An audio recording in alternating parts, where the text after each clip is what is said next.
பேசணும். குடும்பத்துல இந்த மகிழ்ச்சிங்கிறது தன்னால வராது, விட்டு கொடுக்கணும். சங்க இலக்கியத்துல பாத்தீங்கன்னா 2 மான் ஓடிக்கிட்டு இருக்கு.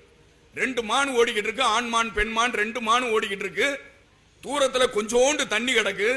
2 மானும் போய் தண்ணி குடிக்கணுமேன்ட்டு வாய வைக்குது. அதுல ஆண்மான் என்ன நினைக்குதான், நல்லா கவனிங்க, ஆண்கள் கவனிங்க.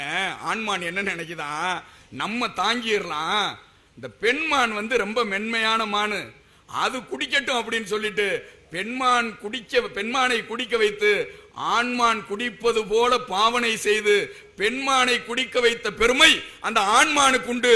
என்னைக்குமே விட்டு கொடுக்கிறது ஆண்கள் என்பதற்கு அந்த சங்க இலக்கிய பாடலே ஒரு சான்றாக இருக்கிறது. நம்ம ஆனா பெண்கள் என்ன சொல்லுவாங்க, நாங்கள் தான் மெழுகுவர்த்தி உருகுகிறோம். அதெல்லாம் சும்மா ஒரு பக்கத்தில் இருக்கட்டும்.